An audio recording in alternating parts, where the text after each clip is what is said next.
लोगों का बहुत बहुत स्वागत है मेरे दोस्त गोल्डन वॉलेट्स में। मैं गोकुल जना। आशा करता हूँ आप सारे बहुत अच्छे होंगे।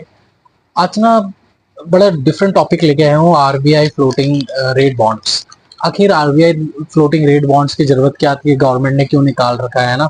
बहुत सारे डाउट्स इसमें क्लियर करूंगा। पहले तो आप ये समझ लीजिए, भारत में जो महंगाई दर है ना वो बढ़ रही है, इन्फ्लेशन जिसे बोलते हैं। आज अगर एक रोटी की कीमत 1 रुपए है ना मेरे दोस्त, तो आने वाले अगले साल ना 1.07% का हो जाएगा। इस हिसाब से मार्केट में महंगाई दर बढ़ रही है। तो गवर्नमेंट ने बोला, सबने बोला गवर्नमेंट को, भाई कुछ ऐसा प्रोडक्ट है आपके पास जिससे क्या है कि हम इन्फ्लेशन से बच सकें। तो गवर्नमेंट ने बोला बिल्कुल है ना, हमारे पास है। अब एफडी में पैसे डालो तो एफडी तो जरिए इन्फ्लेशन रेट देती है। जो 1,000 रुपए में रखूंगा एफडी में, तो वो जो वो बस सिर्फ 7% से ग्रो करेगा। तो लोगों ने बोला कुछ अच्छा प्रोडक्ट निकालिए जो एफडी से ज्यादा अच्छा रिटर्न दे। तो गवर्नमेंट ने बोला चलो ठीक है। फिर और उन्होंने एक बॉन्ड लॉन्च करा जिसका नाम है आरबीआई फ्लोटिंग रेट बॉन्ड्स। इसमें क्या है, इस बॉन्ड्स की जो विशेषता ये है कि अगर सपोज कीजिए इन्फ्लेशन बढ़ गया, 7% से अधिक हो गया, तो क्या किया जाएगा। तो आरबीआई ने बोला अगर 7% से इन्फ्लेशन बढ़ेगा तो हम एनसीए के हिसाब से आपको रेट देंगे। अगर इन्फ्लेशन बढ़ता है तो हम 0.3% उसमें बढ़ा के दे देंगे एडिशनल। तो सबने बोला ठीक है डन करो, क्योंकि कुछ इन्फ्लेशन से अच्छा मिलेगा और सिक्योरिटी रहेगी, सेफ्टी रहेगी। तो सब बॉन्ड्स की ओर रुख करने लगे। इस बॉन्ड का कहना यह है कि हम आपको 2 बार इंटरेस्ट देंगे साल में। जनवरी में एक बार देंगे, जुलाई में एक बार देंगे। तो 6-6 महीने में आपको हम इसमें इंटरेस्ट देंगे और ये सेव रहेगी, आरबीआई के थ्रू से लॉन्च है। इस वजह से ये बॉन्ड आज की डेट में ट्रेंड्स में है। इस बॉन्ड का मिनिमम इन्वेस्टमेंट 1,000 रुपए है। 1,000 रुपए से आप इसमें कितना भी, मैक्सिमम आप इसमें कितना भी कर सकते हैं इन्वेस्ट। जब ये बॉन्ड्स लॉन्च किया गया, गवर्नमेंट ने बोला कि हम आपको, अगर मार्केट में मंदी गिरी, मतलब इन्फ्लेशन गिरा, तो हम उसके हिसाब से भी कम भी करेंगे इसको, क्योंकि हमने तभी पहले ही आपको बोल देना है कि इन्फ्लेशन से हम ज्यादा देंगे, बट अगर मार्केट में एनएससी की रेट गिरा तो हम आपको उसको कम करके देंगे। एनएससी प्लस 0.35% हम आपको देंगे। तो मार्केट अगर बढ़ेगा तो आप बॉन्ड बढ़ाएंगे, यील्ड बढ़ाएंगे। ये क्या बात सच है? बिल्कुल करेक्ट है। अगर मार्केट गिरेगा तो क्या मतलब आप बॉन्ड के प्राइस में इंटरेस्ट रेट गिराएंगे, यील्ड रेट गिराएंगे? बिल्कुल सही समझे। ठीक है, लोगों को मंजूर हुआ, बॉन्ड चलने लगा और लोगों ने परचेज करने लगे। आगे चल के जो समस्या उत्पन्न हुई वो ये हुई कि इसमें एग्जिट क्या है और टर्म्स एंड कंडीशंस क्या है।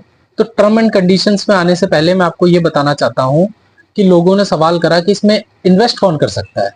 तो उन्होंने बोला इसमें सब इन्वेस्ट कर सके, इंडिविजुअल आदमी कर सकता है, इसमें एचयूएफ फैमिली इन्वेस्ट कर सकती है, इसमें जिनके पास बैंक अकाउंट्स है भारतीय होने चाहिए और वो कर सकते हैं। क्या ये एनआरआई इसमें इन्वेस्ट कर सकता है? हम तो भारतीय पर हम विदेश में रहते हैं, एनआरआई हो चुके हैं। नहीं, आप उसमें इन्वेस्ट नहीं कर सकते। NRIs are not allowed in this product. ठीक है भाई, समझ में आ गया। अब लोगों ने पूछा कि आप तो हमें इंटरेस्ट दे रहे हो, पर मेरा इनकम टैक्स में स्लैब है 12 लाख से ऊपर का, तो मुझे कितना इंटरेस्ट देना है? इसमें जो प्रॉफिट आएगा उसमें टैक्स देना है क्या? तो गवर्नमेंट ने बोला बिल्कुल टैक्स देना है आपको। आपको प्रॉफिट अगर आएगा तो you have to give the tax. तो टैक्स कितना होगा? टैक्स सिर्फ सिर्फ उतना ही होगा जो इनकम टैक्स स्लैब के हिसाब से आपका टैक्स है। As a PAN card holder, जो भी आप कमा रहे हो इनकम टैक्स स्लैब के ऊपर, वो आपको देना। अगर 12 लाख से ऊपर आपका इनकम आ रहा है टोटल ऑल ओवरऑल और बॉन्ड से भी, तो आपको उतना इंटरेस्ट देना पड़ेगा, टैक्स देना पड़ेगा।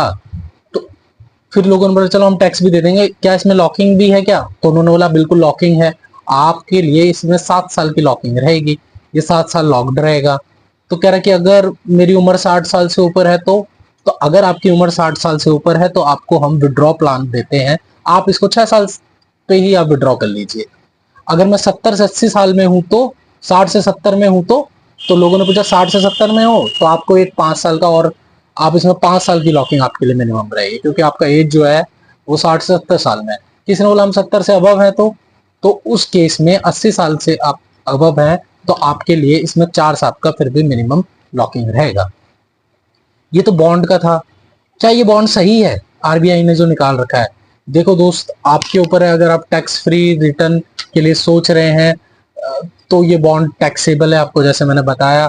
आप अगर लॉकिंग फ्री का सोच रहे हो तो म्यूचुअल फंड बहुत सारे प्रोडक्ट मार्केट में है, आप उन प्रोडक्ट्स में देख सकते हैं। आपके लिए वहां पे कोई लॉकिंग भी नहीं रहेगा, आप इजीली मनी को ले सकते हैं।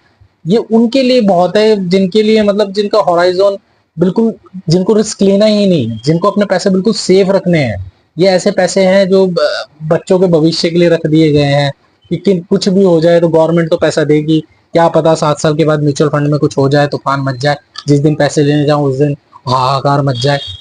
मेरे को नहीं चाहिए इतना दर्द। तो ये उन लोगों के लिए है जो रिस्क लेना चाहते हैं, जो चाहते हैं नहीं भविष्य में ज्यादा रिटर्न है, उनके लिए म्यूचुअल फंड्स है। आजकल बहुत सारे एसआईपीज आ चुके हैं, और अगर किसी के पास अधिक पैसे हैं, पीएमएस कर सकता है, एआई कर सकता है। बहुत सारे प्रोडक्ट्स आ चुके हैं मार्केट में, जरूर नहीं आपको इसी बॉन्ड्स में जाना है। Thank you.